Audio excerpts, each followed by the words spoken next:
Gamete study centre में आप सबका स्वागत है। आज हम जिस विषय वस्तु का अध्ययन करेंगे वह है हिंदी उपभाषाएं और उसकी बोलियां। हमने इसके पूर्व अध्ययन कर लिया है कि हिंदी भाषा के अंतर्गत 5 उपभाषाएं हैं, जिसमें पश्चिमी हिंदी, पूर्वी हिंदी, बिहारी हिंदी, राजस्थानी हिंदी तथा पहाड़ी हिंदी है। ये 5 उपभाषाएं जो हैं, इनके क्षेत्र हमें भारत के नक्शे पर जान लेना अति आवश्यक है। जो पश्चिमी हिंदी है यह मुख्यतया उत्तर प्रदेश, हरियाणा और दिल्ली है। आप मैप में देखें कि यह उत्तर प्रदेश का जो पश्चिमी भाग है, उत्तर प्रदेश के पश्चिमी भाग में पश्चिमी हिंदी बोली जा रही है। इधर जो है हरियाणा है, ये दिल्ली है। यानी उत्तर प्रदेश का पश्चिमी भाग, हरियाणा और दिल्ली पश्चिमी हिंदी का क्षेत्र है। पूर्वी हिंदी उत्तर प्रदेश, मध्य प्रदेश का यह भाग, उत्तर प्रदेश का यह भाग तथा छत्तीसगढ़ का यह भाग पूर्वी हिंदी के अंतर्गत आता है। बिहारी हिंदी के अंतर्गत उत्तर प्रदेश का पूर्वी भाग तथा बिहार संपूर्ण तथा झारखंड का उत्तरी भाग बिहारी हिंदी के अंतर्गत आता है। राजस्थानी हिंदी के अंतर्गत मुख्यतया राजस्थान का यह क्षेत्र आता है तथा इसमें कुछ क्षेत्र मध्य प्रदेश का भी आता है। पहाड़ी हिंदी के अंतर्गत कुमायूनी और गढ़वाली उत्तराखंड में कुमायूनी और गढ़वाली तथा नेपाल के क्षेत्र में पहाड़ी हिंदी बोली जाती है। हिंदी की जो ये 5 उपभाषाएं हैं, इन उपभाषाओं की अपनी अपनी बोलियां हैं। पश्चिमी हिंदी के अंतर्गत जो बोली है वह है पहली कौरवी या खड़ी बोली, दूसरी है हरियाणवी, तीसरी है ब्रज, चौथी है कन्नौजी और 5वीं है बुंदेली। पूर्वी हिंदी के अंतर्गत अवधी, बघेली और छत्तीसगढ़ी। बिहारी हिंदी के अंतर्गत भोजपुरी, मैथिली, मगही तथा राजस्थानी हिंदी के अंतर्गत मारवाड़ी, जयपुरी, मेवाती और मालवी आता है।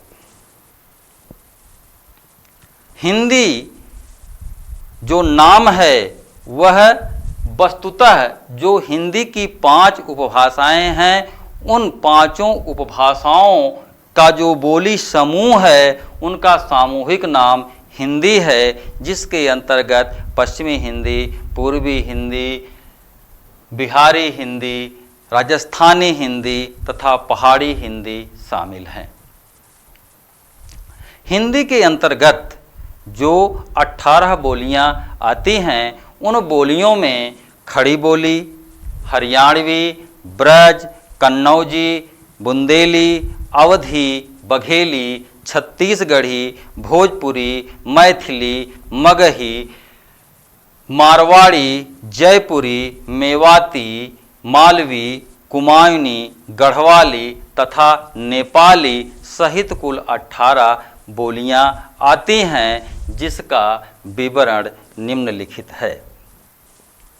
पश्चिमी हिंदी मध्य देश की भाषा है। पश्चिमी हिंदी कहाँ की भाषा है? मध्य देश की भाषा है। यह पश्चिमी हिंदी सौरसेनी अपभ्रंश से जन्म पाई है। पश्चिमी हिंदी जिन क्षेत्रों में बोली जाती है वह क्षेत्र मुख्यतया दिल्ली, हरियाणा और उत्तर प्रदेश है।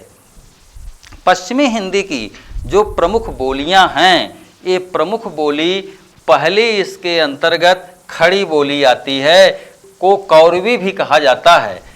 दूसरी ब्रज भाषा है, ब्रज भाषा, और तीसरा हरियाणवी है। हरियाणवी को बांगरू भी कहा जाता है। अगला बुंदेली है तथा पश्चिमी हिंदी के अंतर्गत कन्नौजी बोली आती है। वर्तमान हिंदी, जिस हिंदी को हम आज देखते हैं, उस हिंदी का विकास खड़ी बोली से हुआ है और इसी खड़ी बोली में वर्तमान में साहित्यिक रचनाएं रची जा रही हैं।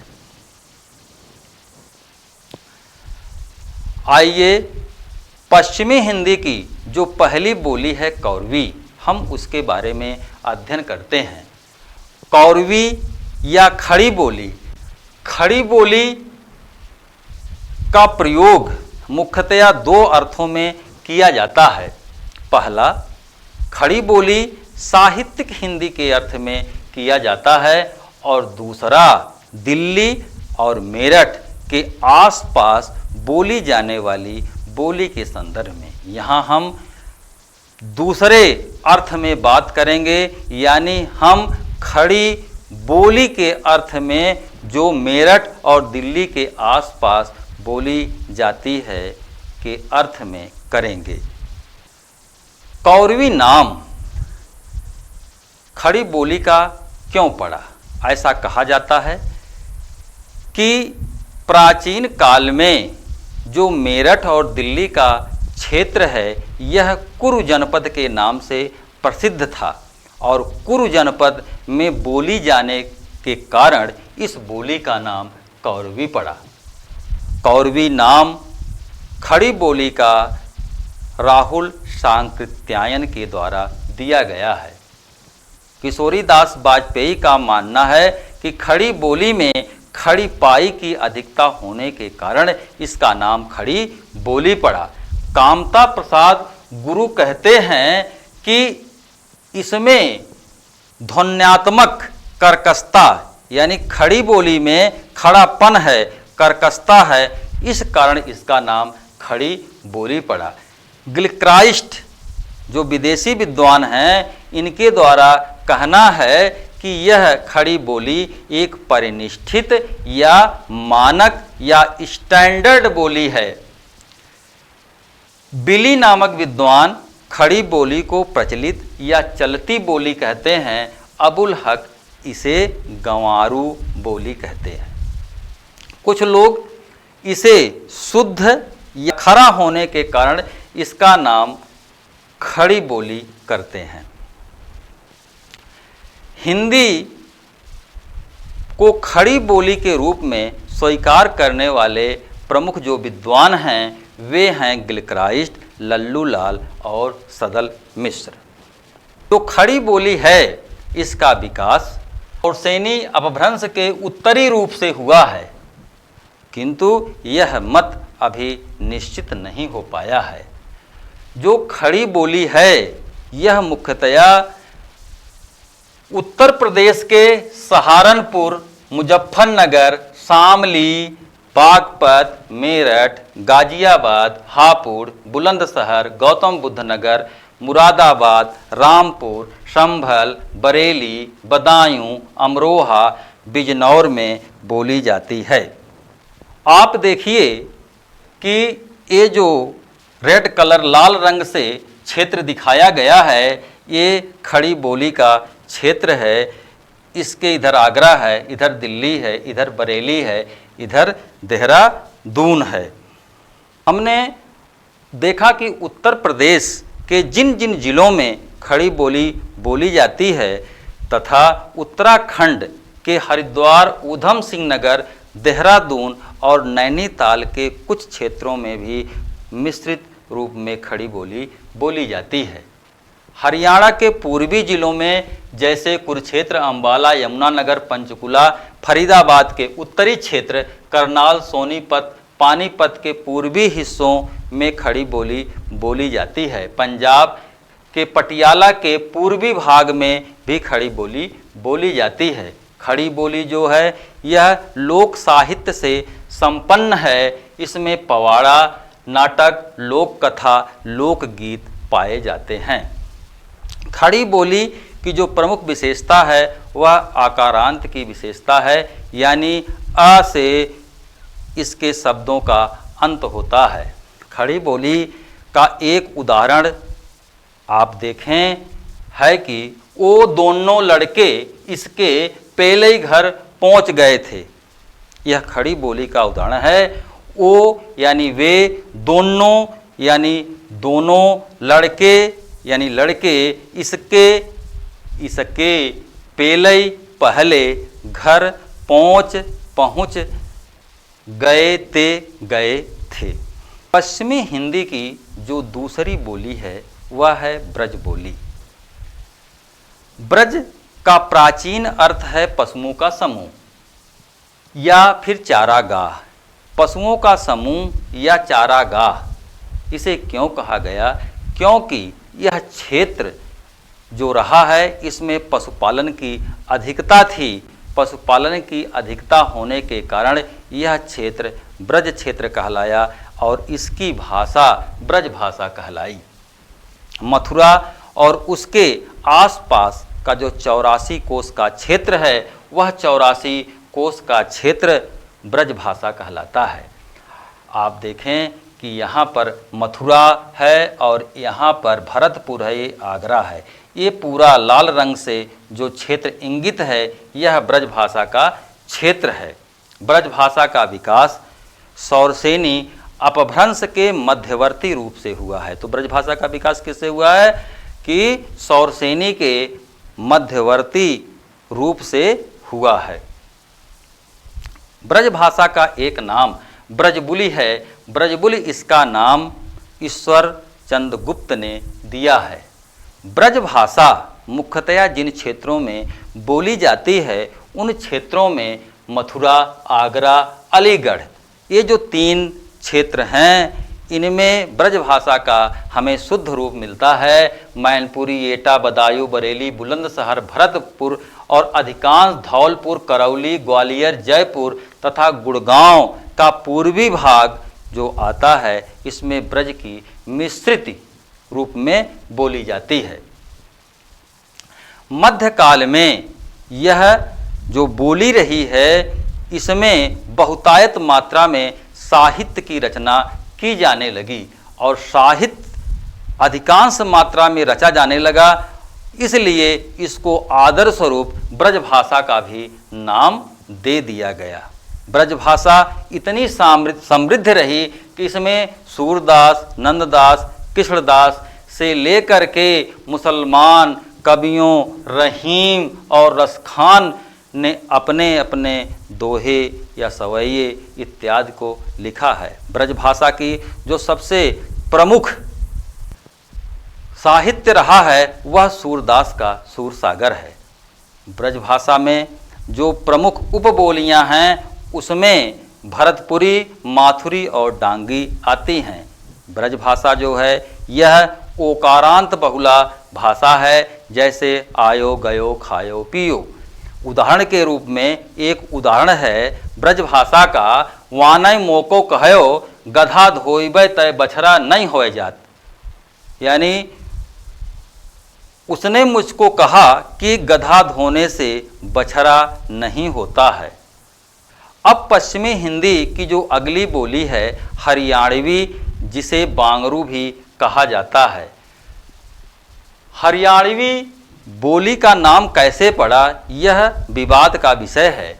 कुछ लोग मानते हैं कि हरियाणा यानी इस क्षेत्र से हरि यानी भगवान कृष्ण का यान गया था द्वारका, इस कारण इसका नाम हरियाण यानी हरियाणा हो गया है। कोई इसे हरिवन मानता है यानी हरा वन से नाम हरियाणा पड़ा। तो कोई इसे अहिर आना मानता है, किंतु अभी तक कोई सर्वमान्य नाम हमारे समक्ष नहीं आ सका है। यह बोली बांगरू भी कहलाती है। बांगर क्षेत्र वह क्षेत्र कहा जाता है जहाँ पर बाढ़ का पानी ना पहुँचे। यह क्षेत्र उथला था, बाढ़ प्रभावित नहीं था, इसलिए इस क्षेत्र को बांगरू कहा गया और यहाँ पर बोली जाने वाली जो बोली थी उसे बांगरू कही गई। बांगरू यानी हरियाणवी बोली का जो विकास हुआ है वह सौरसेनी अपभ्रंश का है। इसके अंतर्गत यानी हरियाणवी के अंतर्गत हरियाणा का अधिकांश भाग आता है तथा पटियाला पंजाब का दक्षिणी भाग जो है वह भी हरियाणवी के अंतर्गत आता है। दिल्ली के देहाती भागों में भी हरियाणवी बोलियां बोली जाती हैं। हरियाणवी की दो उपबोलियां हैं, जाटू और बांगरू। साहित्यिक रूप से इस बोली का कोई खास महत्व नहीं है। हरियाणवी का एक उदाहरण है कि उन्हा माह थारला पोता नहीं था, यानी उनके बीच में तुम्हारा पोता भी था। अगली बोली जो पश्चिमी हिंदी की है वह है बुंदेली। बुंदेली बोली का जो नामकरण हुआ है मध्य प्रदेश के छतरपुर, सागर, उत्तर प्रदेश के झांसी के आसपास का जो क्षेत्र है, इस क्षेत्र में मुख्यतया बुंदेला राजपूत निवास करते थे। बुंदेला राजपूतों के निवास करने के कारण यह क्षेत्र कहलाया बुंदेलखंड, और बुंदेलखंड में बोली जाने वाली बोली बुंदेली कहलाई। इस बोली का भी विकास सौरसेनी अपभ्रंश से हुआ है। इस बोली को हरदेव बाहरी ने बुंदेली नाम दिया है तथा ग्रियर्सन ने इसको बुंदेलखंडी कहा है। यह बोली उत्तर प्रदेश में मुख्यतया झांसी, उरई, जालौन, हमीरपुर, बांदा का पश्चिमी भाग, ग्वालियर का पूर्वी भाग, मध्य प्रदेश का ओरछा, दामोह, सागर, नरसिंहपुर, सिवानी, भोपाल का कुछ भाग, होशंगाबाद के आसपास यह बोली बोली जाती है।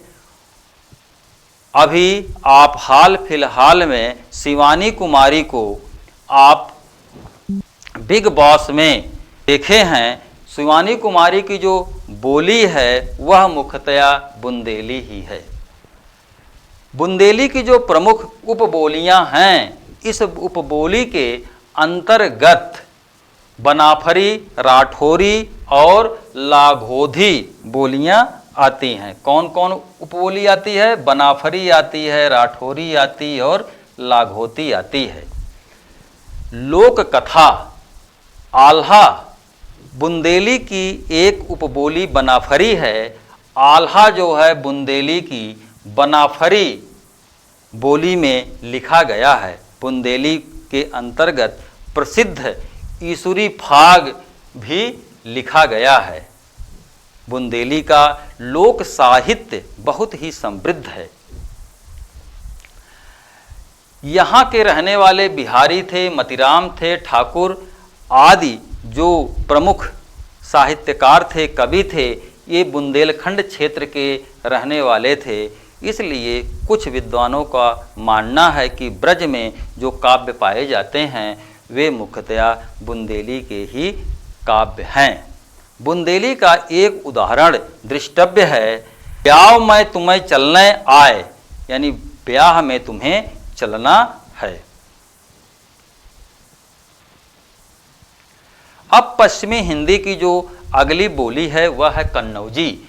कन्नौजी का क्षेत्र आप देखें, यह है कन्नौजी। कानपुर है, कानपुर देहात है, औरैया है, इटावा है, कन्नौज है, हरदोई है, शाहजहांपुर है और पीलीभीत है। कन्नौजी जो बोली रही है, संस्कृत में एक शब्द कान्यकुब्ज आता है। कान्यकुब्ज जो शब्द है, कान्यकुब्ज जो क्षेत्र है, यही कान्यकुब्ज आज का कन्नौज है। प्राचीन काल में इस क्षेत्र का नाम पांचाल देश था और इस कान्यकुब्ज या कन्नौज जिले के नाम पर इसका नाम कन्नौजी पड़ा।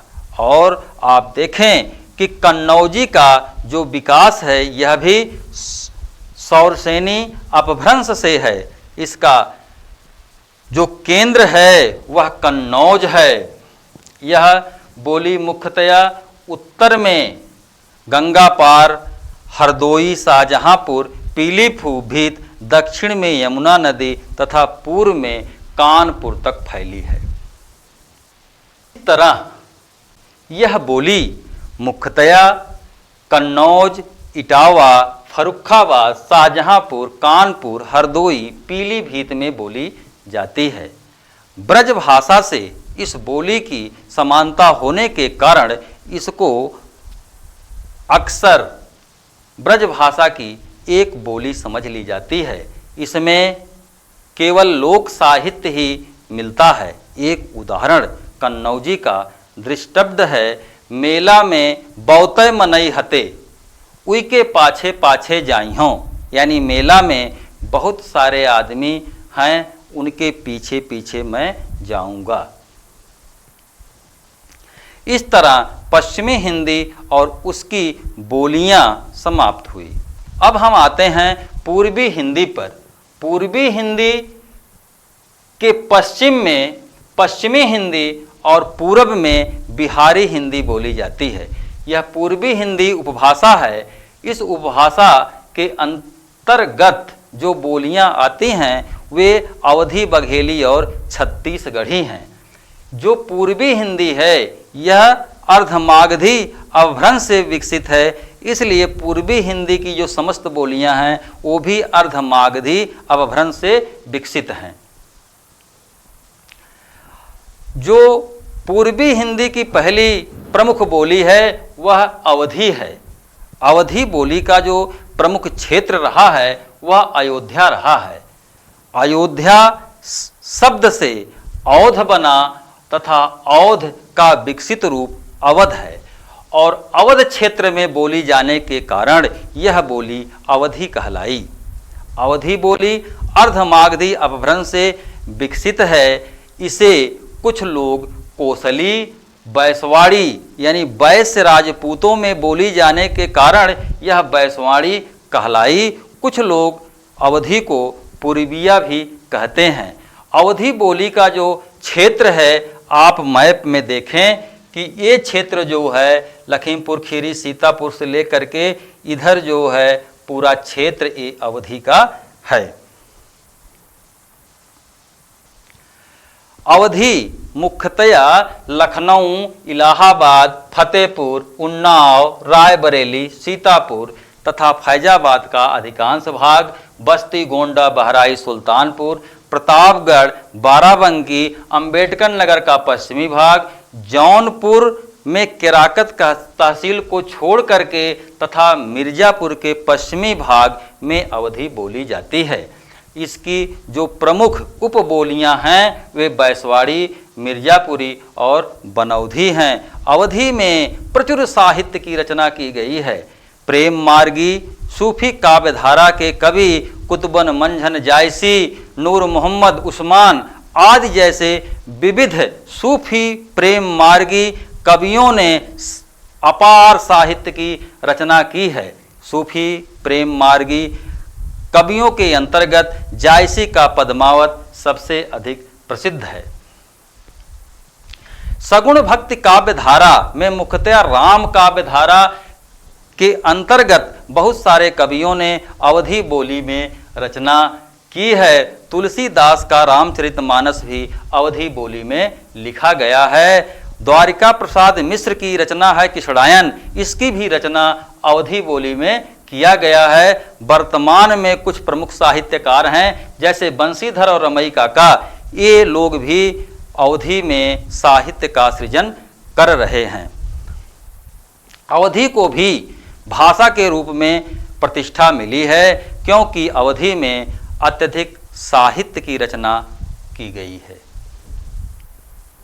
अवधी का एक उदाहरण है जिससे आप समझ सकते हैं कि अवधी किस प्रकार से बोली जाती है।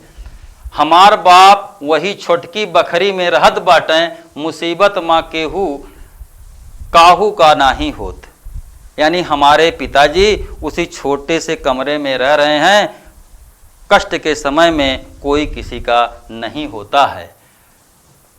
पूर्वी हिंदी का जो दूसरी बोली है वह है बघेली। बघेली मुख्यतः बघेल खंड में बोला जाता है। यह अवधी के दक्षिण में बोली जाती है। बोली अवधी और छत्तीसगढ़ी बोली के बीच में बोली जाती है। रीवा और उसके आसपास के क्षेत्रों में बघेल राजपूत निवास करते थे। बघेल राजपूतों के निवास करने के कारण यह क्षेत्र बघेल खंड कहलाया और बघेल खंड में बोली जाने वाली जो बोली थी वह बोली बघेलखंडी कहलाई।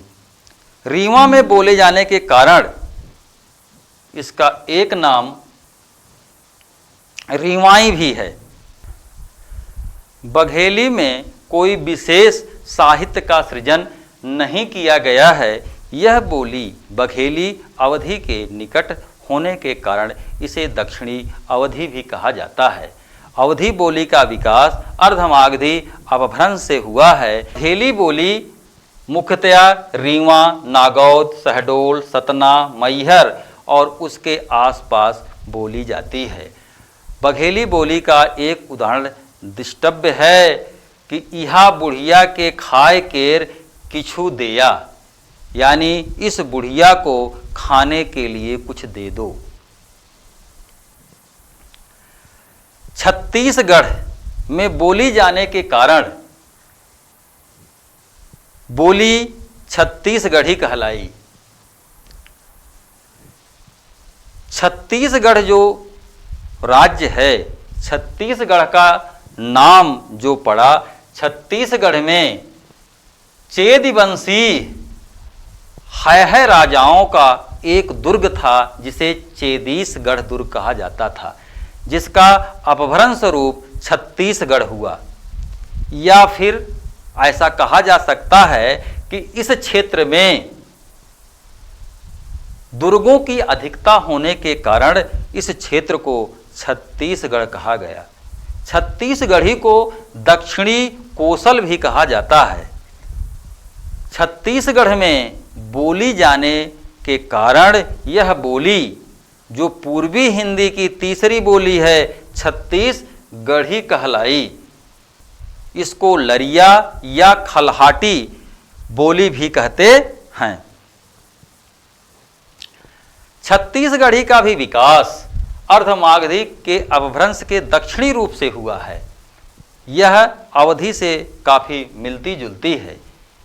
छत्तीसगढ़ी मुख्यतया छत्तीसगढ़ के सरगुजा, कोरिया, बिलासपुर, रायपुर, दुर्ग, नंदगांव, कांकेर और उसके आसपास क्षेत्रों में बोली जाती हैं। इसकी दो उपबोलियां जो हैं वे सरगुजिया, सदरी, बागानी, बिझवाली हैं। छत्तीसगढ़ी बोली का एक उदाहरण दृष्टव्य है, ओहर हमरा खेलन नहीं देवे, यानी वो हमको खेलने नहीं देता है। अब हम आते हैं अगली उपभाषा बिहारी हिंदी पर। बिहारी हिंदी नाम जॉर्ज ग्रियर्सन के द्वारा दिया गया है।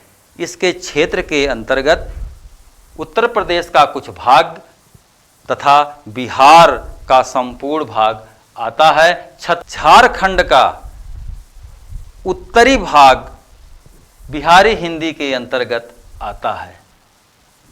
इसका विकास मागधी अपभ्रंश से हुआ है। इसकी प्रमुख जो बोलियां हैं वे हैं भोजपुरी, मैथिली और मगही। अब हम भोजपुरी बोली के बारे में अध्ययन करेंगे। भोजपुरी बोली का जो नाम है, बिहार के शाहाबाद जिले में भोजपुर नामक एक गांव है। उस गांव के नाम पर इसका नाम भोजपुरी पड़ा। कहा जाता है कि भोज राजा जब यहाँ आए, इन्होंने भोजपुर को अपनी राजधानी बनाया और उस राजधानी भोजपुर के नाम पर इसका नाम भोजपुरी पड़ा। भोजपुरी नाम जिस विद्वान के द्वारा इस बोली को दिया गया है वे रेमंड हैं। यह भोजपुरी बोली मागधी अपभ्रंश के पश्चिमी रूप से विकसित है। यह बोली मुख्यतया उत्तर प्रदेश में बनारस, जौनपुर का पूर्वी भाग, मिर्जापुर का दक्षिण पूर्वी भाग, गाजीपुर, बलिया, गोरखपुर, देवरिया, आजमगढ़, बस्ती का कुछ भाग तथा बिहार का शाहाबाद, आरा, छपरा, चंपारण, झारखंड के रांची और पलामू में भोजपुरी बोली बोली जाती है। हिंदी प्रदेश में भोजपुरी बोले जाने वाले लोगों की संख्या सर्वाधिक है। भोजपुरी के कवियों में जो प्रमुख कवि हैं उनका नाम भिखारी ठाकुर है। भिखारी ठाकुर को भोजपुरी का शेक्सपियर कहा जाता है। अंबिका प्रसाद तथा चंद्रिक प्रमुख भोजपुरी के कवि हैं। आधुनिक युग में भोजपुरी में कथा साहित्य, नाटक, उपन्यास आदि लिखा गया है। भोजपुरी की जो प्रमुख बोलियां हैं उसमें उत्तरी, दक्षिणी तथा पश्चिमी नागपुरिया है। भोजपुरी बोली भारत के अलावा फिजी, मॉरिशस आदि देशों में भी बोली जा रही है। एक उदाहरण दृष्टव्य है भोजपुरी का कि हम देख रहल बानी ऊ हमरा के खेलही ना देत रहे। हम देख रहे हैं कि वह हमको खेलने नहीं देता है। भोजपुरी उपभाषा की दूसरी जो बोली है वह मैथिली है। मैथिली जो है यह मागधी अपभ्रंश के मध्यवर्ती रूप से विकसित है।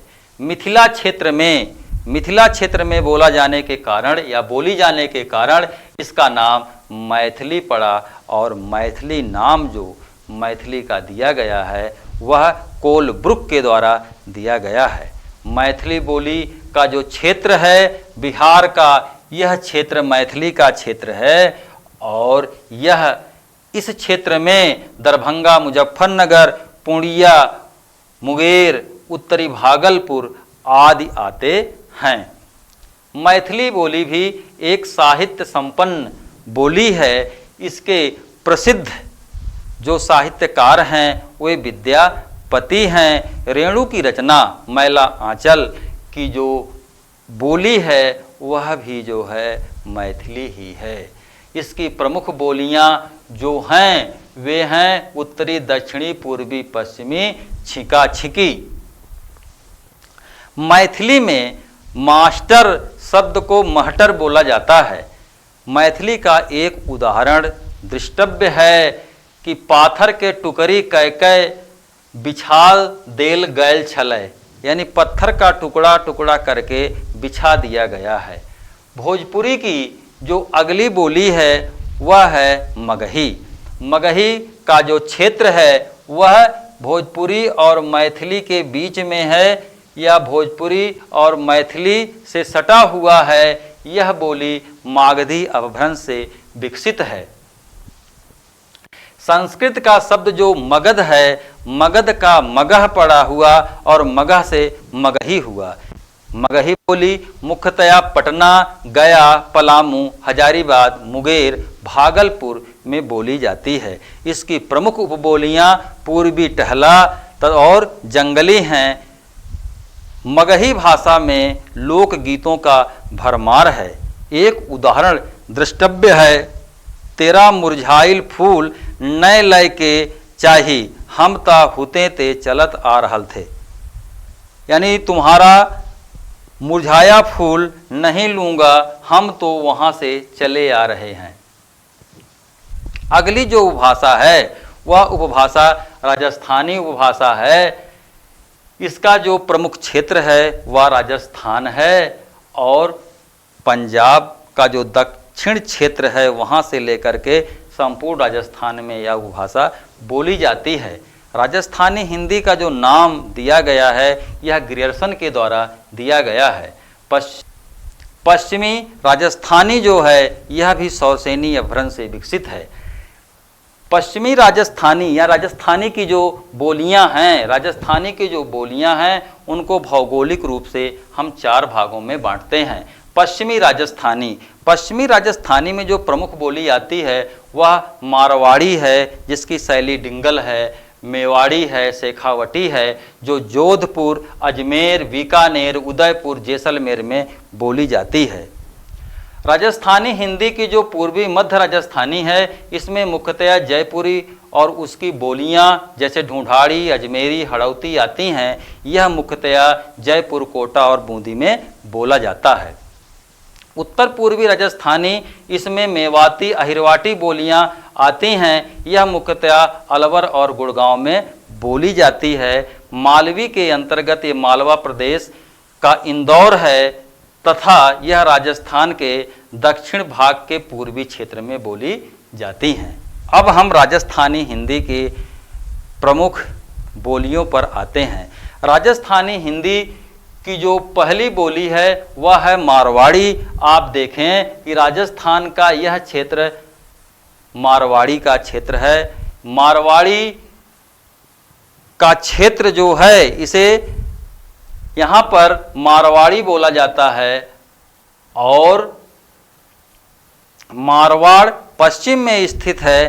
पश्चिम में स्थित होने के कारण इसे पश्चिमी राजस्थानी भी कहा जाता है। प्राचीन काल में इस प्रदेश को मरुदेश, मरुभूमि, मारू या मरवण के नाम से जाना जाता था। यह भी सौरसेनी अपभ्रंश के उपनागर से विकसित है।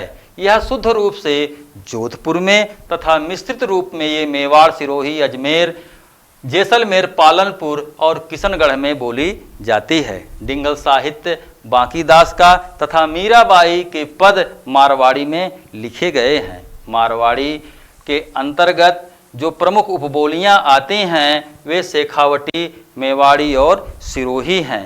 एक उदाहरण है मारवाड़ी का, आँख्याँ देखी परसराम कदे न झूठी होए, यानी आँखों से जो प्रत्यक्ष देखा जाए वह झूठा नहीं होता है। राजस्थानी की जो अगली बोली है वह है जयपुरी या हड़ौती। जयपुरी को हड़ौती भी कहा जाता है। यह सौरसेनी अपभ्रंश के उपनागर से विकसित है। यह मुख्यतया पूर्वी राजस्थान में बोली जाती है। इसका यह क्षेत्र है, पूर्वी राजस्थान में यह बोली जाती है। यह मुख्यतया अजमेर, जयपुर और किशनगढ़ में बोली जाती है। कोटा और बूंदी की जो हड़ौती बोली है यह भी इसी से संबंधित है। इसकी हड़ौती की जो प्रतिनिधि बोली है वह जयपुरी है, जिसका केंद्र जयपुर है। जयपुरी को ढूंढाड़ी, झाड़साही और जंगली बोली भी कहा जाता है। ढूंढाड़ी ढूह यानी ऊंचाई से बना है। इसकी प्रमुख बोलियां तोरावाटी, काठेड़ा और चौरासी हैं। एक उदाहरण जयपुरी का है कि थारा पिता कठै रहवे, यानी तुम्हारा पिता कहाँ रहता है। राजस्थानी की जो अगली बोली है वह है मेवाती। मेवाती मुख्यतया मेव जनजाति के नाम पर इसका नाम मेवाती पड़ा है। इसे उत्तरी राजस्थानी भी कहा जाता है। इसका विकास सौरसेनी अपभ्रंश के उपनागर से हुआ है। यह मुख्यतया अलवर, भरतपुर, उत्तर पश्चिम गुड़गांव में बोली जाती है। इसका एक और बोली है वह अहिरवोटी है, जो गुड़गांव, दिल्ली और करनाल के आसपास बोली जाती है। इसकी अन्य बोलियां राठी, नेहर, कठर, गुजरी है, जिस पर हरियाणवी का काफ़ी प्रभाव है। इसके अंतर्गत अजवाइन शब्द को अजवाड़ बोला जाता है, इंजन शब्द को अंझड़ बोला जाता है, अनोखा शब्द को अनोखो बोला जाता है। इस भाषा पर जयपुरी का प्रभाव होने के कारण इसमें अब साहित्य नहीं मिलता है। अगली बोली जो है वह मालवी है राजस्थान की। यह उज्जैन के आसपास, यानी राजस्थान और उज्जैन का क्षेत्र इसमें सटा हुआ है। मालवा प्रदेश, उज्जैन का जो आसपास का क्षेत्र है उसे मालवा प्रदेश बोला जाता था। मालवा प्रदेश में बोली जाने वाली बोली का नाम मालवी है। पश्चिम में यह चंबल, पूर्व में बेतवा और दक्षिण में नर्मदा नदी से यह घिरा हुआ है। इसे दक्षिणी राजस्थानी भी कहा जाता है। यह भी सौरसेनी अपभ्रंश के उपनागर से विकसित है। यह इंदौर, उज्जैन, देवास, रतलाम, भोपाल और होशंगाबाद के आसपास बोली जाती है। इसकी प्रमुख बोलियां सोंडवाली, रांगड़ी, पाटवी, रतलामी है। इसका एक उदाहरण है, राम ना श्याम से कहो, राम ने श्याम से कहा। अब जो पांचवी उपभाषा है पहाड़ी हिंदी, इसका जो प्रमुख क्षेत्र है वह हिमाचल, उत्तराखंड और नेपाल है। यह भी उत्तरी सौरसेनी अपभ्रंश से विकसित है। इसके अंतर्गत 3 पहाड़ी भाषाएं बोलियां आती हैं, जिसमें पश्चिमी पहाड़ी, मध्यवर्ती पहाड़ी और पूर्वी पहाड़ी है। मध्यवर्ती पहाड़ी में कुमाऊनी, गढ़वाली बोलियां आती हैं। पश्चिमी पहाड़ी के अंतर्गत हम वस्तुतः जौनसारी, सिरमौरी, बघाटी, चेमोवली, क्योंठली आदि उपबोलियों को शामिल करते हैं। यह मुख्यतया जौनसार, शिमला, सिरमौर, मंडी, चंबा के आसपास बोली जाती है, यानी हिमाचल प्रदेश में। इसका विकास खस अपभ्रंश से माना जाता है, किंतु यह सौरसेनी अपभ्रंश के उत्तरी रूप से विकसित है। अब हम मध्यवर्ती पहाड़ी में आते हैं। मध्यवर्ती पहाड़ी के 2 बोलियां हैं, कुमाऊनी और गढ़वाली। कुमाऊनी और गढ़वाली को सामूहिक रूप से मध्यवर्ती पहाड़ी कहा जाता है। गढ़वाली पहाड़ी जो है यह मुख्यतया गढ़वाल क्षेत्र के चमोली, देहरादून, हरिद्वार, पौड़ी, गढ़वाल, टिहरी गढ़वाल, रुद्रप्रयाग तथा उत्तरकाशी में बोली जाती है। इसका एक उदाहरण द्रष्टव्य है कि मैं केवल पानी पीलू, मैं केवल पानी पीऊँगा। कुमाऊनी बोली, मध्यवर्ती पहाड़ी की जो अगली बोली है वह है कुमाऊनी बोली। कुमाऊं क्षेत्र पिथौरागढ़, बागेश्वर, अल्मोड़ा, चंपावत, नैनीताल और ऊधम सिंह नगर को कहा जाता है। वहाँ पर बोली जाने वाली बोली कुमाऊनी कहलाती है। कुमाऊनी बोली में प्रमुख जो बोलियां हैं वो खस, परजिया, कुमैया, गंगोया बोली हैं। कुमाऊं के प्रमुख जो साहित्यकार हैं वे गुमानी पंत और कृष्णदत्त पांडे हैं। उदाहरण कुमाऊनी का एक द्रष्टव्य है, मैं सिर्फ पानी प्योल, यानी मैं केवल पानी पीऊँगा। पूर्वी पहाड़ी के अंतर्गत आते हैं, उसमें मूलतः नेपाली, पाल्पा, जुमली, डिडेली, बैतडेली आदि भाषाएं आती हैं। पूर्वी पहाड़ी की जो बोलियां हैं वे मुख्यतया नेपाल में बोली जाती हैं। इन बोलियों के अलावा हिंदी में कुछ अन्य बोलियां भी हैं, जैसे दक्षिणी हिंदी। 14वीं-15वीं शताब्दी मुस्लिम साम्राज्य का विस्तार दिल्ली से दक्षिण के बीजापुर आदि तक होता रहा, तो यहाँ के साथ दरवेश, मुसलमानों, संत फकीरों के द्वारा हिंदी दक्षिण में पहुँची, जिस पर तेलुगु और कन्नड़ का प्रभाव पड़ने लगा। यह जो बोली है दक्षिणी हिंदी की, यह दक्षिण भारत में बोली जाती है, मुख्यतया बीजापुर, गोलकुंडा, अहमदनगर, बरार और बम्बई में। इसके प्रमुख साहित्यकार ख्वाजा बंदा नवाज, गेसु दराज, मोहम्मद कुली, कुतुब शाह वजही आदि थे। इसके अलावा हिंदी के 2 बोलियां और भी हैं, बम्बैया हिंदी, कलकतिया हिंदी।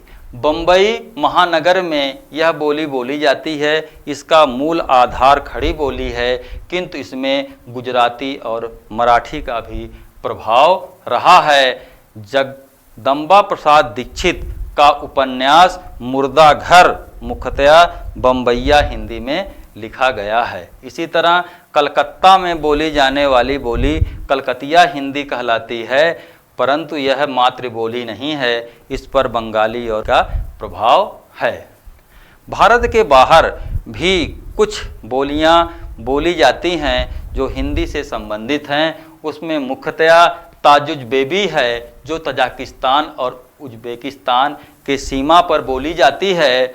इसका मूल आधार मेवाती, इस पर पंजाबी, ताजिक, उज़्बेक और रूसी का प्रभाव है।